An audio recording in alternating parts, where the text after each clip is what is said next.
We've had some conversations about conflict. We have some conversations around how do you soothe yourself. And so today, let's talk a little bit about repair. Fights happen.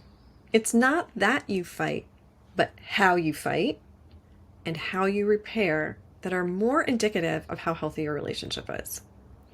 In previous videos, I've talked about patterns of behavior that escalate fights and bring disconnection. And even if those patterns show up, there are ways we can de-escalate by using the alternatives and by repairing. Repairs can be after the fact, but they can also be more like a course correction. Today, we're going to focus on course correction. In this type of repair attempt, one person is trying to make things better, and the other can accept the repair. This is actually kind of a way of bidding, and it's also a way of accepting your partner's influence. And both of these are foundational to healthy relationships. I want you to consider a time you had a conversation that turned into a fight. Think about that conversation, and at what moment could you have offered a course correction? It might sound something like this. Let me try that again. That came out harsher than I intended. Or, I never thought of it that way. Tell me your concern. Or, I'm feeling a little defensive right now. Can you rephrase that? Or, let's agree to disagree for now and talk about this later. Or, we're kind of getting off track here. Or, can we take a break? All of these offer a way to shift the conversation. In a therapy session, this may be a more formal process, which often feels a little awkward, but it helps the couples get comfortable with the idea of interrupting the flow to repair. So you might have a specific phrase that means, hey, I'm repairing here, but you would agree upon it in the beginning, right? So you would each know that this is actually a repair statement. You're recognizing that this isn't going right, and we're going to try doing something different. We talked a little bit about after the fact, and one super well-known repair is the apology. These are important offerings, and at their best, they are heartfelt acknowledgments of the hurt caused and a promise or a plan to do better. And at their worst, they are two words begrudgingly given to avoid consequences. And we have probably received both, maybe at the same time, and most of us know which we prefer. If we can offer a heartfelt apology, it goes a long way towards mending hurt feelings. I'll just touch on another repair that focuses on processing what happened to gain understanding and hopefully prevent repetition.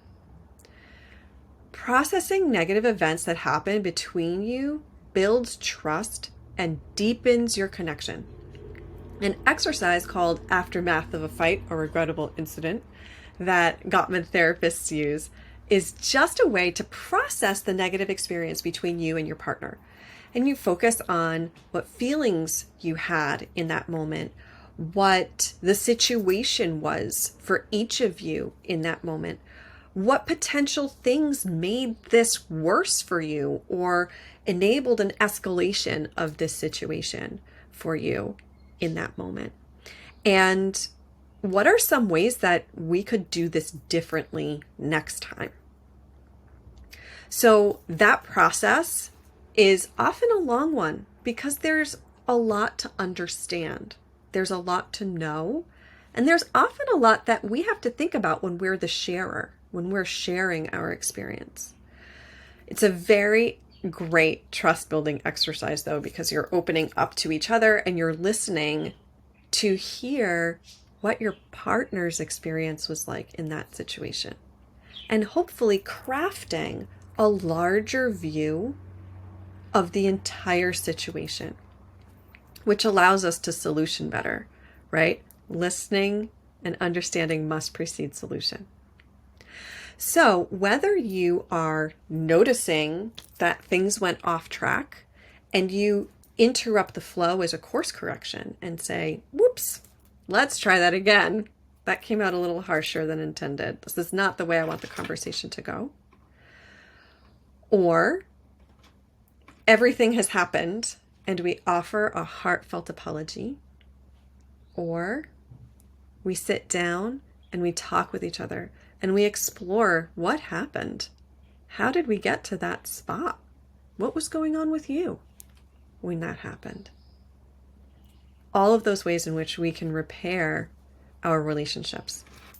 An important thing to remember in repair is we need to have some sense of calm when we go into that process. If you're repairing in the moment, it is often accessible when we're not super stimulated.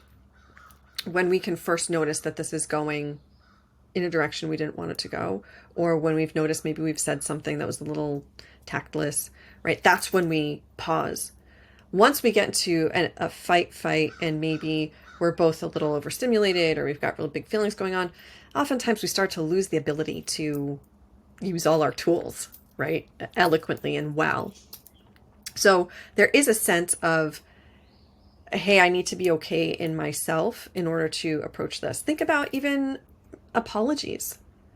The begrudging apology, that's an apology where there's still a lot of feels happening. There's still probably a lot of anger. The begrudging apology sometimes comes with resentment, right? We're actually not in the space to offer an apology. And the same thing goes with having this aftermath conversation. If we are still in it, if we're still really upset, it's not the time to have that conversation because we're just going to get right back in it. We want to have some space and some emotional calmness to be able to look at this with loving and open eyes and hearing with loving and open ears. And we can't do that if we're still really in the midst of hurt and pain or upset. So repairs are super, super important to relationships. And I'd like you to also think about, for parents out there, repairs with children. If you can model repairing with your child, they will be good repairers. If you can be the one that says, you know what, mommy shouldn't have said that. That was actually a little mean, and I'm really sorry, and I'm going to try very hard not to do that again. Is there something that I could do to make it better? That shows, one, you care and you respect them, and you're trying to fix their feelings. Well, not really their feelings, but the experience that they had because of you, right?